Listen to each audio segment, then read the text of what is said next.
And at the end of the day, IT and particularly security people, I put my hand up, guilty as charged, are control freaks. Um, we like to say, give it all to me, I will make it all work for you, because that's what floats our boat. Um, so, that's problem number one is if you don't understand the locus of control problem, then you are doomed to repeat it time and time again. You've got to make things work outside your locus of control. Yes, you might downgrade the level of trust or certainty you have in the information because it's coming from a different source, but you have to be able to accommodate that.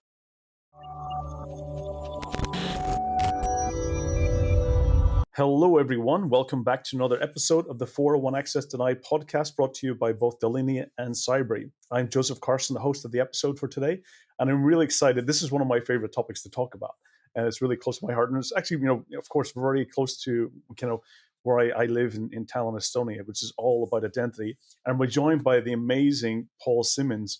Paul, just want to give us an introduction about your background, who you are, and what you do. Yeah, hi, I'm Paul Simmonds. I suppose you'd call me a serial chief information security officer, having started at Motorola, and then ICI, and then obviously AstraZeneca, and along the way got involved in this thing called the Jericho Forum, which first of all gave us deperimeterization, which people now call zero trust. But then we went to do a lot of work on identity. So we span that out into an organization called the Global Identity Foundation, which I nominally head up. So chief spokesman, I suppose, for that, and general advocate for how we do identity properly going forwards. Absolutely. I know. So, Emily, it was great. I was, throughout my entire history, I've been doing, denting a bit part for a long time, but heavily much in the last 10 plus years, mainly because I'm based in Estonia and the whole digital society here, its whole foundation is built on identity. Some things are done right, some things are not done so well. It's always progressing and always getting better. And one of the things I remember just a few years ago, we had just a riveting conversation about identity. And one of the things you really kind of opened my mind to a different way of looking at some of it. And recently you wrote a couple of blogs, which really got me excited because it really brought back a lot of that conversation. One of the things is that people, sometimes misunderstand what identity is for and the background. Can you talk a bit about what is identity? What is it used for in the background? Because I think that's a great place to start. Yeah, it's really interesting. People, I've noticed, and I was guilty as sin of this when we started the identity journey, is because we're dyed-in-the-wool IT people. Um, when we start doing computer identity, digital identity, whatever we want to call it, we throw out what people do and do it from a computer base. And the problem is that if you think about it, if you go back to before I started in computers, when you had mainframes, and if you were lucky enough, you got an account on the mainframe, and you had to sign your first children and your life away to get that account. Um, and the mainframe was God with a small g, and it went on from there. As we started to connect these things together, what we then did is we said, look, actually, we need a central source of truth. Therefore, we started to get an individual computer that acted as the central repository for identity. And if you were lucky enough, you got an account on it, etc., etc., etc. And that is almost diametrically opposed for how humans do identity. And that's where the problems start. We've as humans, we've had thousands of years of evolution to actually fine tune how we do trust and identity, Mhm. because that's what it's linked in. How well do you trust this entity is who they say they are, or who they claim to be, or what they claim to be able to do? Absolutely, and that was one of the kind of big things that we discussed when that one of our mutual friends, Brian Honan, introduced us. I think it was at the CSA event in RSA, and we ended up discussing for the rest of the night. And one of the things that really got me was that, to your point, is that you're the best person to know your identity. You're the Yeah, best person to bring it, because it's you. It's everything. It's, I mean, some things are permanent. You can't change, and some things are variables that can be modified. And one of the things I remember was that it was all about, when you get introduced by another person who you already have a trust relationship with. And that, for our case, was Brian. Brian was the mutual person that actually knew both of us and introduced us. So therefore, you've got some type of already trust getting established, and then you take it from there. And to your point is that, we lose that very much when we get into the digital world. We end up having a single source of trust rather than, that deprivatization, where you can have different types of trust, where you can actually slowly build and trust. And where zero trust, of course, turns that around, where it starts with zero, starts with nothing, and you have to find where those trust anchors are, the trust sources are. So what's some of the things that, kind of personas or entities that build an identity? What's the things that make an identity?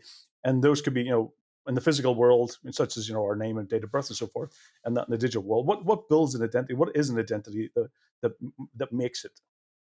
so identity effectively consists of three parts, which is, first of all, is there's some form of authentication Hmm. attached to it that allows you to sort of uniquely identify this entity. And humans use faces. Yep. Billions of years of evolution, we are fine-tuned to using faces. So, you might have met me 20 years ago or whatever, when I had a lot less gray hair, and everything else. But 20 years on, you'll look at me and go, "Ah, Paul Simmonds," Mhm. or I recognize that person generally. And then you're trying Yes. to attach a name attribute, because that's all a name is, to that Mhm. identity. But we we call, that is the authentication part of it. Mhm. And then on top of that, we start layering what we call personas, which are groups of attributes, ideally from an authoritative source, but they don't need to be. Um, and that builds up effectively what an identity, what this big thing called identity is, which is a group of personas in totally different contexts. So, I'll have a sexual persuasion persona, for example. I will have a citizen persona, which is my, join between me and the UK government, because I'm British. I have a British birth certificate, um, and generates passports and other bits and pieces. But I'll have a whole bunch of other personas. I have a family persona. I have a sporting persona. I have personas which goes with various interests. I have accounts in the computer world, which effectively are the same. They are personas. They are the join between me and the entity I am interacting with, um, et cetera, et cetera, et cetera. And some of the aim is that we trust those personas more or less, depending on how authoritative they are. So obviously a family persona is easy, because, I was born into a family, I have children, um, we all know that relationship, and therefore we trust that relationship.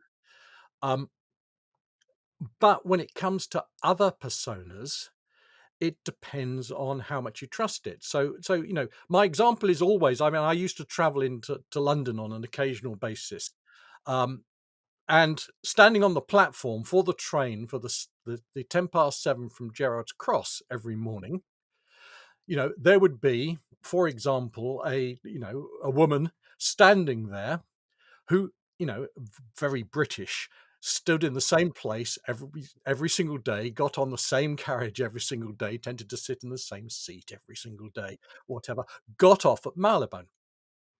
Now so if you think about it, what am I doing? As a human being, I'm going, okay, there's a, attractive girl, woman, whatever, gets on the train, obviously worked in London, because she gets off at Marylebone, the same place as I do, and then goes elsewhere. I don't know, no idea where.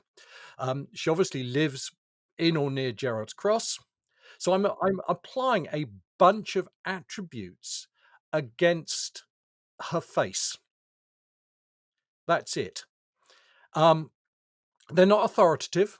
They're totally subjective. I'm adding them to it.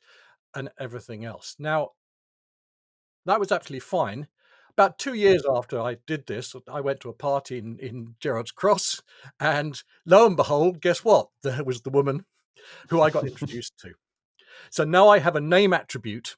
May not be her real name Mhm. because, I have a name attribute to go with the face, um, and everything else. And I have starting to build up more stuff. And because again, as you say, it was introduced by a mutual friend. Correct. Yes. Yes, there is a level of trust that goes with the fact that actually she's who she says she is. And if that person's using the same name, also builds up a level of kind of more trust in the name that that person's using. Yeah, but I mean, and again, if you think about it, certainly IT's dirty little secret is that, you know, we don't accept that women like to get married occasionally and change their names. I mean, sometimes men change their name as well, but it's more unusual. Um, Mhm. but ultimately, you join a company and you get assigned Jane Doe. And Yeah, then, one day Jane gets married and says, "Well, I'm now Jane someone else, Jane Smith." And the IT department goes, "You can't do that. you can't change. You can't change your name." Because somehow we think the name is unique, but it's not. It's just an attribute Yeah, of and that's a of good point as well. an Is overall a lot of identity. those attributes are changeable, and a lot of them are fixed and permanent. And when we're thinking about IT, it's sometimes that's why using an IT, it's sometimes better to use like a more an index type of reference to create to have that uniqueness to build them around, rather than using the assumed names as those references, because names can change. Yeah, To your very, point, is that yeah, very much so. I mean, and it's interesting. I mean, when I worked for AstraZeneca, because it's drug producing and everything else. hmm, They have to keep records, for, FDA and all the other regulations around the world, such that you can track back, 80 years' time if you have a problem with a drug and go, "Who actually made that batch? hmm. Um, and were they trained?" and everything else. So my AstraZeneca user ID is KQRD644. Um, So that's it. non-repudiation. That's There all might about be the non-repudiation. multiple Yeah. Paul.Simmonses at AstraZeneca.com, but there is only Hmm. one KQRD644. Yeah.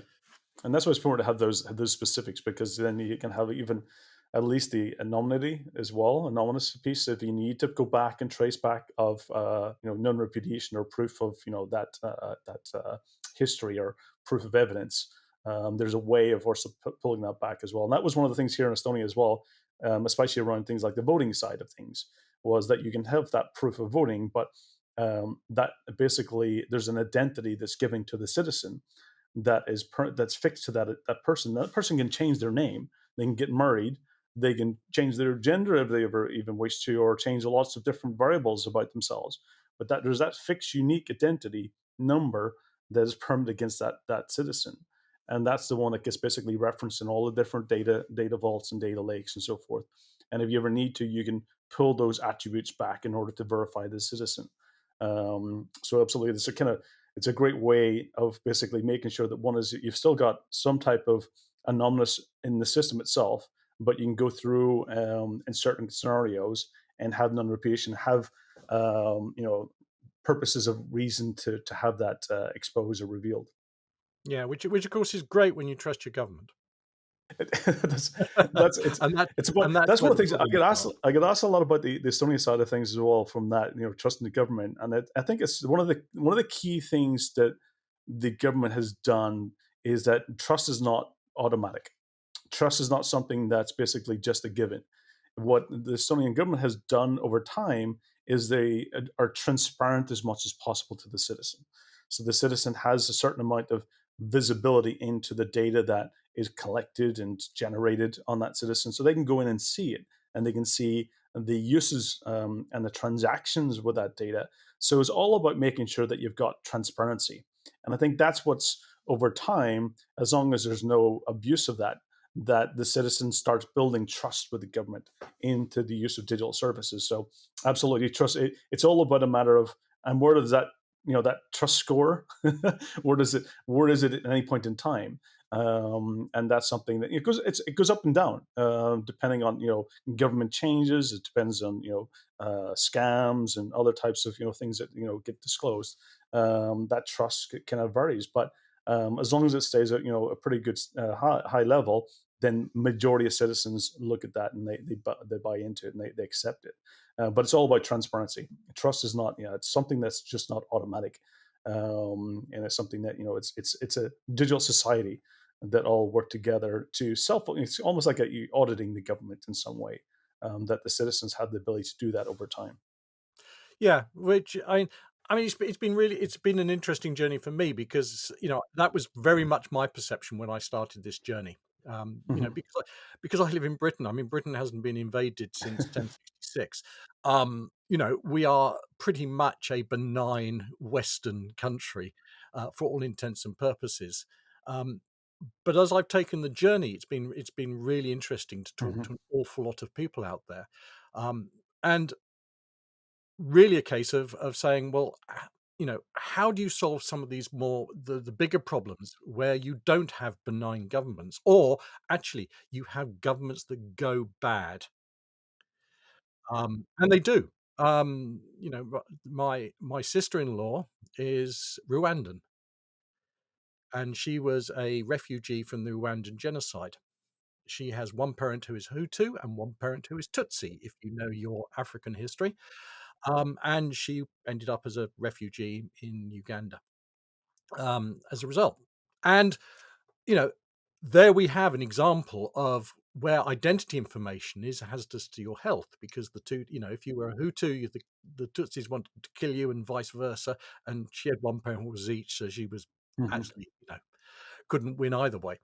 Um, And there are lots of other examples out there of where things can go bad. I mean, I tend to use this example an awful lot, and we've been doing some work with Oxford University, and their computer science people, and they introduced us to one of their PhD students, and I used that example with him, and he said, "That's I can go better than that." He said, I did 5 trips to, Saddam Hussein's torture chambers before I was 12."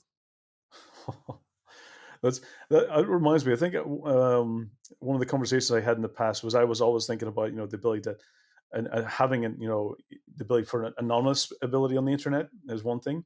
And I remember I think it was OpenID was based on to make sure that you don't have that. You have the ability of having a permanent internet place, which means that the government cannot make you disappear. Was one of the It's the opposite side in those regime side of things, is that they make sure that you've got some permanent reference on the internet that you can go to, that you can't delete or you can't make disappear.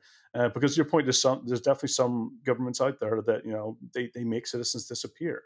And you want to have the ability to make sure that you can have that permanent, that you just your government cannot just make you disappear all of a sudden and you don't have never existed. Having that ability is important. One of the things I wanted to ask you about as well, I thought was very intriguing in the blogs that you wrote. We'll definitely make sure for the audience that we'll put the references of all the blogs into the show notes as well, for the podcast, so they can actually have references to. One of the things I thought was very interesting one is that, and it was a conversation I've had with different analysts over the time, is the difference between the human side of things. Because a lot of times when we're talking about in the digital world and IT, is we're very much focused purely a lot on the human side of identities, but it goes well beyond that. And sometimes I talk about, usually I refer to it as the non-human identities, which other analysts refer to it as machine identities, and there's different kind of terms that's been given. I think you've referred to it as just identities in general. Can you talk about a bit about the differences between human identities and devices and organizations, and then you've even got code and agents and so forth? Can you talk a little about the differences of those? Yeah, so when we started looking at it, we sort of said, actually, identities is probably, it's entities is the overarching Mhm, term, but and we originally defined them as people, devices, organizations, code, and agents. mhm. Um, but that's actually just a subset. Yep. And the key thing here is we shouldn't do anything different between entities. Hmm. So, we defined 5 to sort of whet people's appetites or thinking about what the scope of Hmm. this actually was. But in reality, it's anything that you can uniquely identify. It's as Yeah. And if simple as you're that. talking about, what the pharmaceutical background as well, a lot of that could go into different prescriptions and drugs, or health records, to lots of different types of things that make up, as you pointed, those entities, and then the associations to the personas as well, Yeah. um, Yeah, and that you can I uniquely and identify. Even pieces of paper today have unique identities.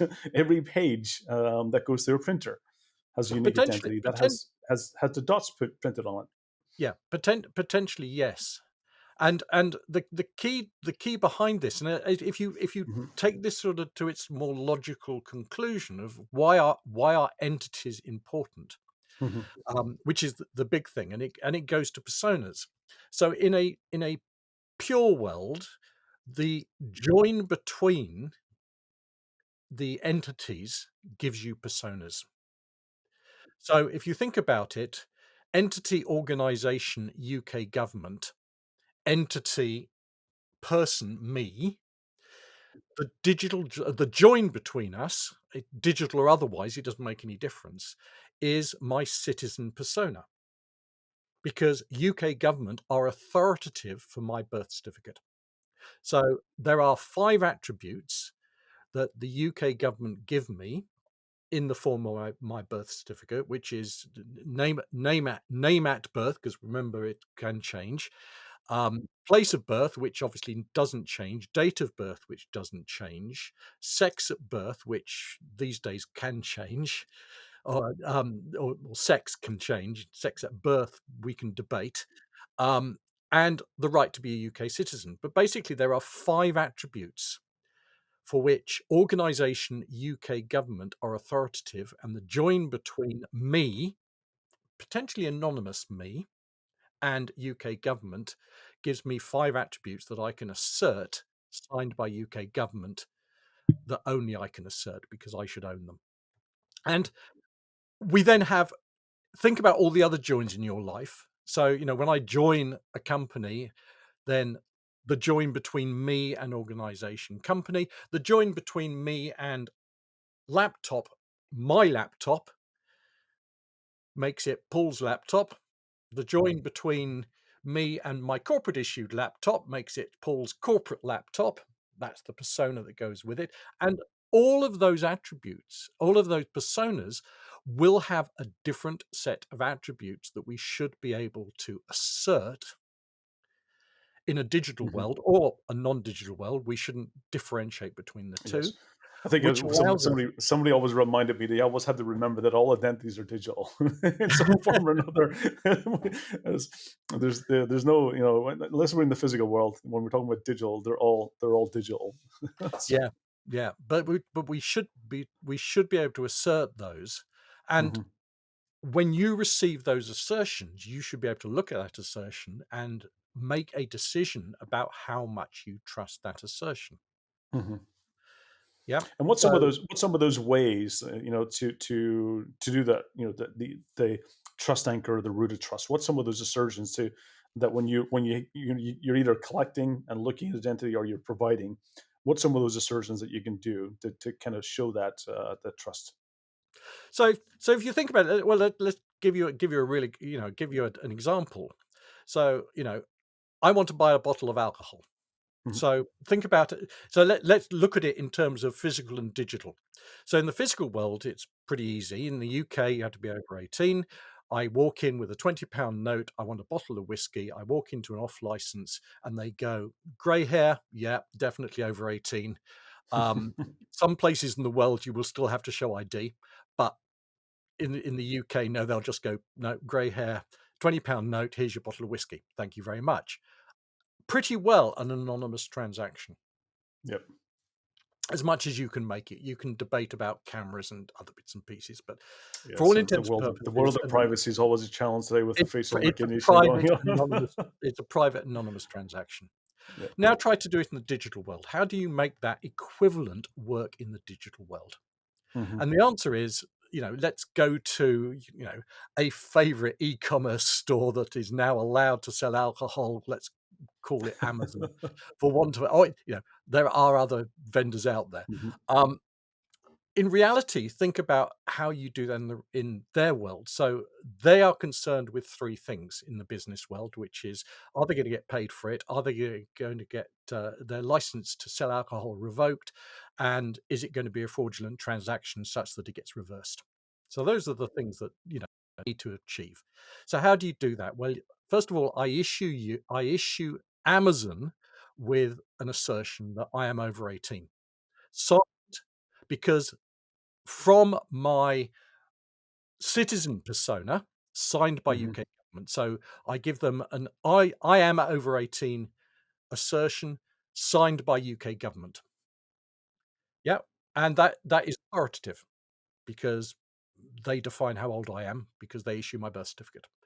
Easy. I issue them with I'm going to pay you £20 signed by Visa. Hmm.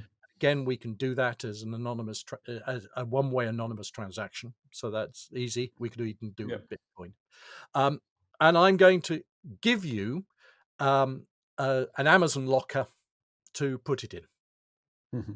So I'd like you to put it in the Amazon locker at my local gas station or petrol station or whatever.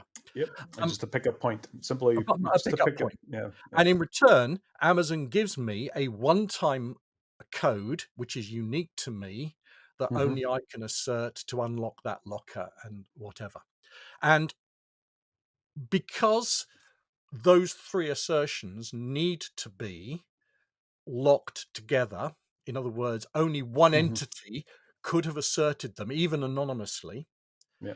Then we need to wrap them up in a nice little cryptographic bow, which the cryptographers will tell you is pretty easy to do, such that Amazon can say, yeah, I've got three assertions signed by the authoritative Hmm. sources for those, such that only one entity could have asserted all three as a triple.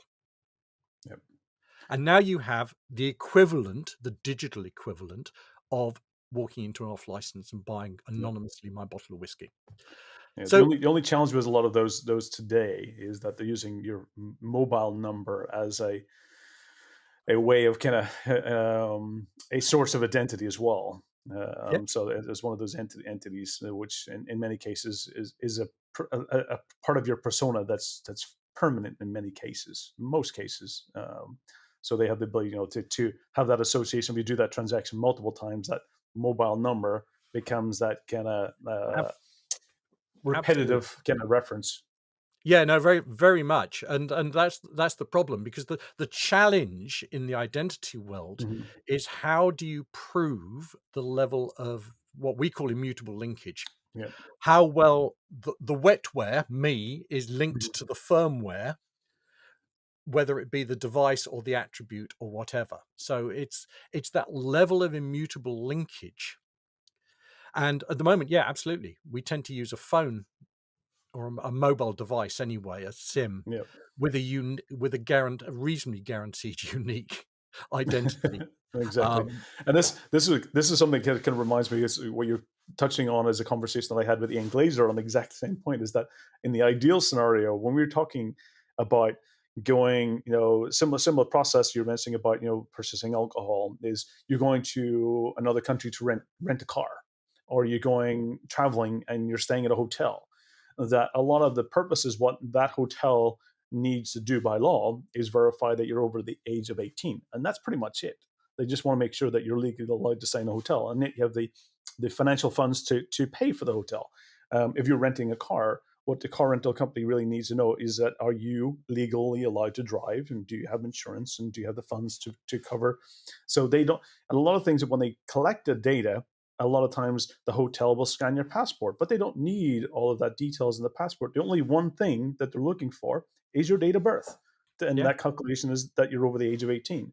When you go to rent a car, what they scan your driver's license, but they don't need your, basically, your address. They don't need a lot of the data and attributes on that entity in order to rent the car. They only need to know that you've got a valid driver's license, but they take copies of that in order to have that let's say, that non-repudiation of, that they're gathering enough proof before they will permit you. And that got into a conversation myself and Ian were having, is that all they need to do is ask the right questions, and all they just need to do is provide a source of trust to say, here is a place that you can go to that we both have immutable trust, and it could be the driver's license, entity from the government. It could be the passport entity, and all they do need to do is ask the right questions. Is this person legally allowed to drive? And that should be a great way of doing a digital, authorization authentication for to make sure that I am allowed to do that, and that would remove a lot of the wasted collection of data as well. And it would simplify a lot of those processes as well. I know that in the EU, the Schengen area, they're also trying to do that with basically touchless travel as well, where they're trying to achieve that, where you can just go up to the booths and they will do a facial recognition and they will check to make sure that all of the entities that you provided is allowing you to travel to that country. So, what's your thoughts around that over collection of data that a lot of those entities are doing? Where they really only need the basic essentials. Is that something that we can improve on? Or change? Oh, absolutely. I mean, the answer is we do and we don't. So Mhm. it, that, let me do the politician's Yep. answer and answer a slightly different question. Um, so if you think about it, I mean, and I've done this, because I work in security, I've been onto the dark web and I have effectively done a Google search, Mhm. dark web, on my name, and I can tell you that every single bit of information about me is out there. Mhm. So, name, date of birth, where I Yep. live, my postcode, my mother's maiden name, who my family are, et cetera, et cetera, et cetera. It Mhm. is all out there. If you don't subscribe to it, have I been pawned from Troy Hunt, which is a Absolutely. fantastic service. Troy's a great Um, guy, so he is. and So I I get alerts on a regular basis from that service, and I started off putting them in a PowerPoint slide, and I have now run out. The text has got too small for all the breaches that I have been involved in over the years. So the reality is all my personal information is out there. So the Yep. challenge is, how do you ensure that only I, as the Mhm. owner of that personal information, can assert it? Yes. So that is your ultimate challenge going forwards, Mhm. because you can take all that information and you can go, I am Paul Simmonds because I can tell you my date of birth, where I live, my postcode, my mother's maiden name, my inside leg measurement, etc., etc. but that's but But a lot of how? that information is already out there. So Absolutely, it's out there. How do you ensure that you cannot use that information to create an account in my name or do an account takeover yes. in my name? So, the challenge is, how can only I, as the owner of Mhm. that PII, assert it? Mhm. And if you like, is the ultimate challenge that we face as an industry.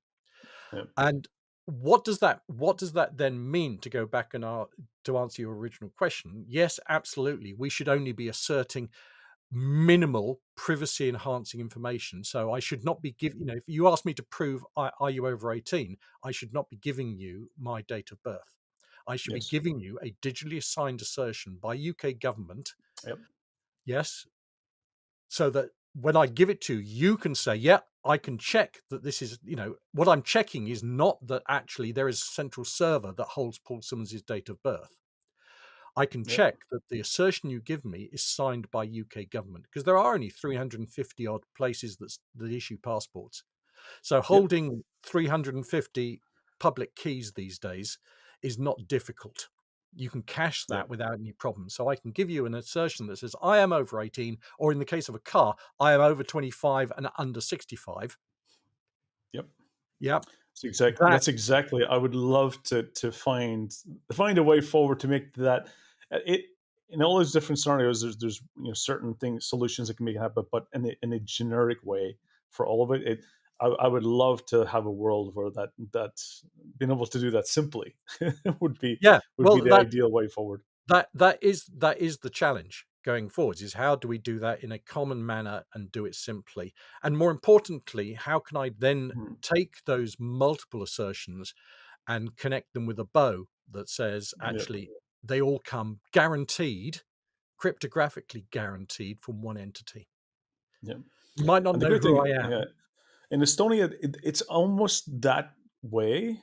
The difficult is that when you cross border, when you go outside of Estonia, then you always have to go back, and this is a common problem for a lot of Estonians actually, is that when they travel, because they're so used to having their let's say digital wallet is part of their mobile phone, and sometimes, and that's how they do those assertions, is through basically the digital signature between themselves and the government, and they can do that between different entities here in Estonia, whether it being the financial, whether it being rent a car. Here you've got companies like Bolt where you can just simply with your mobile phone go and unlock the car door, with a mobile phone and a kibble switch, get in the car and drive, finish and unlock, and so forth. So that simple simplicity, but the moment you leave Estonia, you're going back to it. I think the bigger problem is now when we're getting into international cross borders, it becomes more of a challenge because, to your point, is that those assertions then tends to go back to government identities as being the source. It'll be great to be able to expand on that, as they'll be able to move forward. I was remember years ago thinking about even having things like data brokers that would provide those types of things, where because one of the other challenges I think is that, as your point is that a lot of the attributes can change, and when you search your data, if you do a search in your data, you'll find a lot of old data out there, that your previous addresses that you lived at, previous cars that you may have driven, or owned. So there's a lot of legacy data out there. Your school that you went to, which so there's a lot of those attributes. Some are still valid and can be useful. Some are basically, outdated and need to be updated. And those data brokers' idea was all about getting to uh, a single source of truth. Is that, this is where, rather than saying, "Hey, Facebook, here's my data. Here another social site. Here's my data here. Snapchat." And you're providing all, at that time the data was correct, but over time it becomes stale and outdated. And the data broker idea was around having the ability to make sure that I don't put my data in those social sites. What I do is I provide that joining to a central source. So in Estonia, they have that ability where it's not, data is only in certain data vaults or data lakes, and it's unique and you can't duplicate it. So my home address is only in the population register, and that's it. If the bank need to send me something, then they have to get that data from the population register, so they don't hold outdated data. So how do we solve that problem in a deprimatized and a broader scale? Do you see data brokers or other elements of ways? Because managing it is a bit of a mess today, because it just because you're storing the same data in so many places. Yeah, there are I mean, there are 2 issues here. The first one is, what we defined way back when we defined the commandment, the Jericho Forum commandments back in 2003, Yeah. which is this concept of locus of control. Mhm. And there are so many IT folk out there who don't understand the locus of control problem, which is I can make it all work as long as you play in my locus of control. And effectively, that's what the Estonian system is. We can make it Correct. all work as long as you play in Estonia's locus of control. Correct. And you can make it work really nicely. And at the end of the day, IT and particularly security people, I put my hand up, guilty as charged, are control freaks. Um, we like to say, "Give it all to me, I will make it all work for you," because that's what floats our boat. Um, so, that's problem number 1 is if you don't understand the locus of control problem, then you are doomed to repeat it time and time again. You've got to make things work outside your locus of control. Yes, you might downgrade the level of trust or certainty you have in the information because it's coming from a different source, but you have to be able to accommodate that. So that's number 1. Brokers won't scale. It is as simple as that. You have to go back and say your single source of truth has to be the authoritative source. You need to turn this on its head and say, for this bit of information, who is authoritative, truly authoritative? So, as I said, my date of birth, UK government is truly authoritative. My bank is, Barclays, who are truly authoritative because it's their bank account at the end of the day. You know, do I work for AstraZeneca? The answer is not anymore. But can I prove I worked for AstraZeneca? Who is authoritative to prove that? The answer is AstraZeneca. And I need to be able to give you an assertion signed by the authoritative source. The instant Hmm. you the instant you start using brokers, you can make it work to a certain extent while you trust that club, but it won't scale globally. So, the challenge is if I have a broker, let's call them Verizon, for want of a better word. You know, the question is, are the Chinese government going to trust Verizon when I assert something signed by Verizon? And they're going to go, no, absolutely not, because they're not Chinese. And quite rightly so. Absolutely. No, However, that's if yeah. I give if I give you date of birth, if I give you an assertion that says I'm a US citizen and here is my date of birth, and they are both signed by the US government, the Chinese already accept that because it's called a passport. Yep. So you have to go back to first principles and say the only way you make this work and scale globally is if it is signed by the authoritative source. Absolutely. No, that absolutely makes sense. It's sometimes you try to think of things on a simpler scale, but when you get down to it, is that the original, the authoritative source is the root of trust where it was established and created in the first place. Yeah. And therefore, if you've got a way of verifying that on some type of token level, when you know NFTs have some purposes in the world, but Maybe. but for non-repudiation purposes, this is a token that was created that it shows that you've got this assertion or this attribute was valid and has a timestamp associated to it. Yeah. So absolutely. One of the things, one after I think we spoke, I had this whole idea, and it was about when you talked about you're the person that is the best to establish your own identity, and it got me thinking about the whole bring your own identity concept. Where do you see the future of this going? Do you see bring your own identity as where organizations and others they don't necessarily need to have they just need to have that joining of the identity that you bring.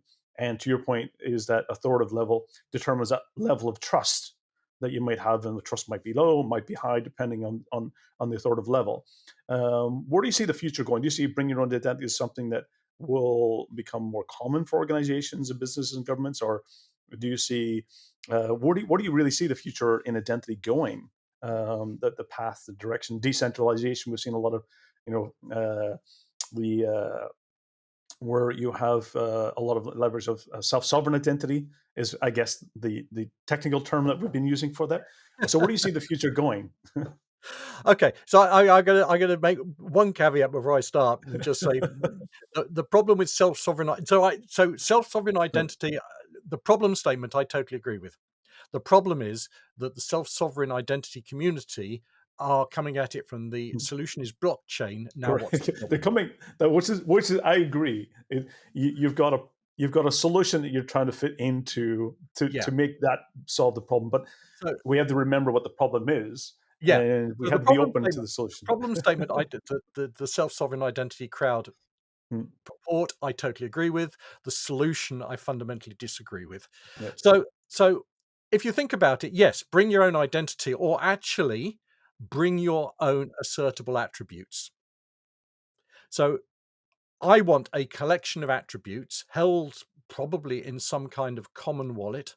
Yes, Hmm. um, that only I can have access to. And I can then assert those attributes. And the trick to making this work is, yes, I hold the attributes. Yes, I choose privacy here to say, actually, yeah, I'm happy to give you an 18 assertion, but I'm not happy to give you my date of birth because you don't need it.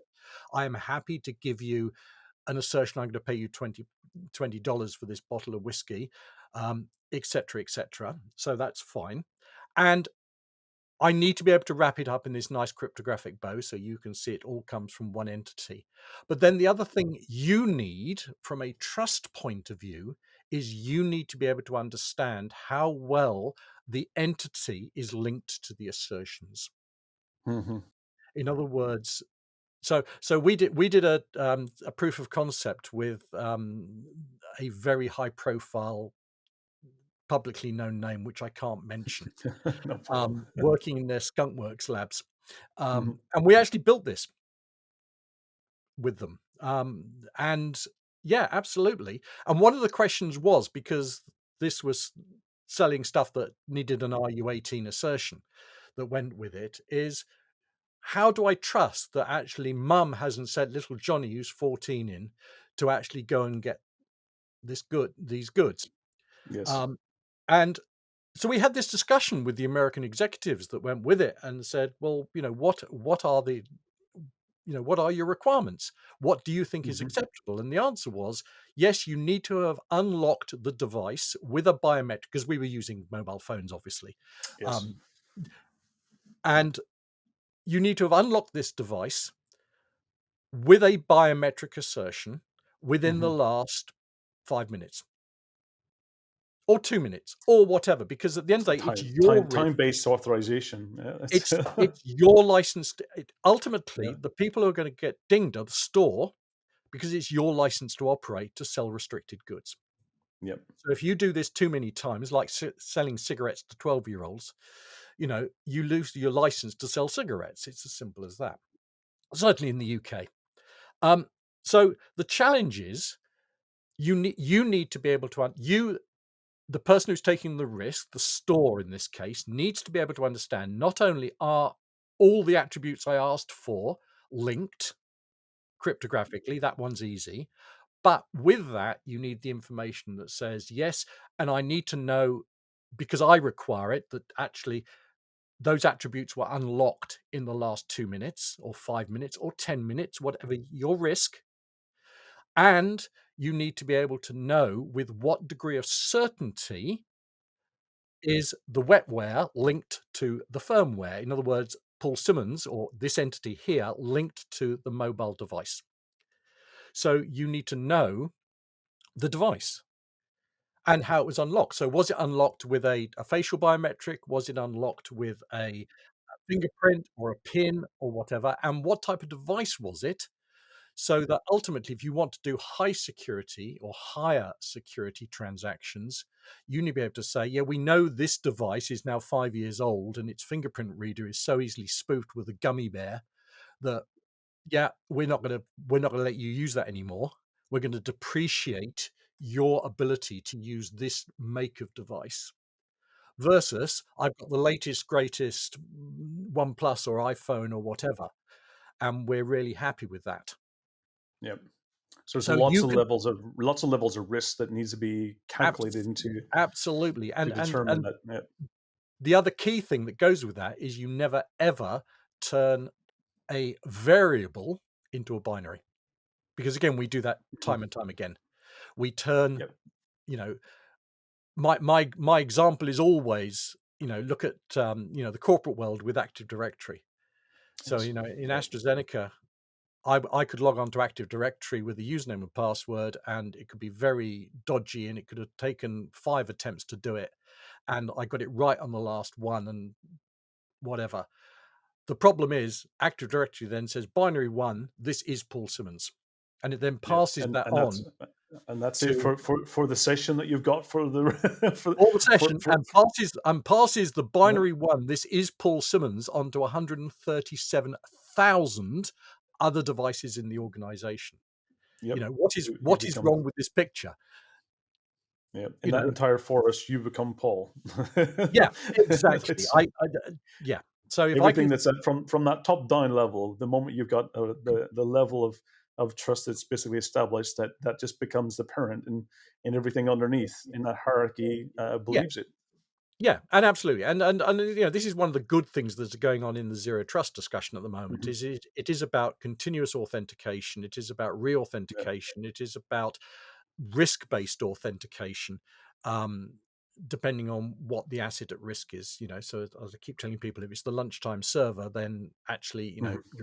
your entitlement rule is let anyone have access to it. We don't care because it's the menu for lunch, Yeah. versus the corporate results that are going to the city, and the Absolutely. It's risk continuous profile is authentication and yeah, verification. And I like and it's also important to separate authentication between authorization clearly and having those very distinct as well. yeah, So that, there's one thing is about me proving, but then what can I do after I've proved who I am? yes, And if I'm changing the level, let's say, of risk, then I need to go through some additional security controls, or yeah. I need to level myself up in Yeah, regards some to, some form of yes, well, yeah, some form of step up authentication. So, correct. if all I want to do is look at my bank account balance, then absolutely fine because it's read only. Yep. There's a level. But if I want to transfer £6,000 to a Russian bank, then, behind the scenes, the bank is asking, does Paul Simmonds normally transfer £6,000 to a Is this Russian is this bank? something you do previously? Is it Yeah, the first time you're doing it? yeah, So, the wonderful phrase that someone told me the other day is called normative transactional profile. yeah, In other words, do they normally do this? yes. Um, but but a whole bunch of other stuff, and some of it will be in the background because we want to make Mhm. this as frictionless as As possible. one of the But terms I've come up occasionally is it won't. is yeah, zero friction security is my next term is to. I'm not a big fan of zero trust in it. I like the concept. The terminology doesn't really resonate with business, which is always a problem I've got. Is that when you translate it into business use, it doesn't go that well. We've been talking about zero assumptions, so that you're not assuming security's been satisfied. You have to continually satisfy. So zero assumptions has been a term that I've been using. But to your point, absolutely, it has to be zero friction as well. It has to be something that we do as much as the security controls in the background where possible. And only when you need to verify the person behind, the keyboard or on the screen or the device, then you create some type of friction, and that friction has to be seamless. It has to be simplified. And so absolutely, and to your point is, profiling, is this something you normally do? Yeah, Is key to that type of transaction. yeah, and it has to be commensurate with what the person at the end of that keyboard thinks is reasonable, Yep, absolutely. So, because but otherwise they'll find ways to bypass it. So, which is the one of the things, they always take the easy path, and if the yeah, easy path is the least secure, they will go down that path, yeah, because at the end of the day, they want to do a transaction, they want to make, they want to finish a task, they want to do something, and they'll always take the path of least resistance. yeah, they We're will. humans by nature, we want to get things done. And but that path always has to be the secure path in my mind. So that when you do any new implementation of anything, you should always make it better than the previous experience, Yeah, while it being more secure at the same time. So, Paul, it's been fantastic discussion. I'm really excited about looking at. I'm keeping an eye for. I think we're on part three is today, if I recall. So I'm looking forward to the next series and the blogs. We'll make sure as they come out, we'll put them on the show notes. Any last comment you have around, some of the things that the audience, or they should be aware around identity? What's some of the do's and don'ts? What tips do you have for the audience? I suppose I'd reiterate the locus of control thing. If you don't understand it, go read the Jericho Forum commandments. But locus of control is absolutely key. Is you need to get away from this. I can make it all work if you play in my locus of control, because that's how we're going to make a global environment work. And if we can Absolutely. do it, and if we can do it globally, because we are global at the end of the day as businesses generally. Yep. We need to be able to travel. We need to be able to work internationally. We need to be able to do joint ventures and collaborations. The days of being staff on payroll and you've just worked in that one building have It's gone gone. forever, irrespective of the pandemic. I love the book by Abe McCormick. I'll make sure also it's included as well. Abe McCormick is that we're moving back to the old school of trade. Is that, and that's one of the things when I was talking about bringing your identity, is that concept, is that I will have my own skill and my own profession, and I could work for many companies providing Yeah, that skill. and therefore, that's where, we're moving toward where it's about what value can you add, and do you want to have that value to as a one-on-one relationship, or you want it as a one-to-many? And we have to be able to make that, and I think that's when you're referring to, we need to be open, and we need to be, flexible in regards to some of those establishments and rules. So absolutely. Yeah, which is what your board want at the end of the day. Because if you talk to the board, that's what they want. They want to be able to that level of fast, flexible, and cheap. Yeah, So, our absolutely. challenge as an industry is how we deliver that. Fantastic. That's very wise words. I'm definitely. Well, I'll also make sure that the Jericho Forum page is linked with those commandments and the rules, the foundation, because I think that's really set forward where we are with identity today and where we're going. It's really kind of a great foundation, and what you've done. And I always remember we discussed it last year with Pamela Dingle was on. We were talking about the identity journey, and for Pamela, that was one of the foundations that really got her excited, was those establishments, and really set forward the identity industry and where we are today. So what you've done, and for the industry, and is amazing, and keep up the great work. It's been fantastic. Thank you very much. Really enjoyed having the conversation with you today, and hopefully Likewise. it won't be another long time before we get to catch up again. Maybe next time Brian will be there as well. so Yeah, absolutely. so it's been fantastic. And again, for everyone, hopefully this has been enjoyable. Hopefully you've learned a lot about identity, and that it's given you a whole new perspective on where we are, where we came from, and where we're going. And it's really exciting times. I'm really excited where we're going. And I think it's really going to change, not just as a business life, but as we do in digital society and what we do in our day to day and lifestyles. It's going to make our digital lives much more, let's say, basically we can do a lot more, and a lot more flexibility and a lot more luxury, let's hopefully. So, Paul, it's been fantastic. For the audience, stay safe. Tune in every 2 weeks for the 401 Access Denied podcast. I'm your host for the episode, Joseph Carson. It's been a pleasure, and all the best, and take care. Thank you.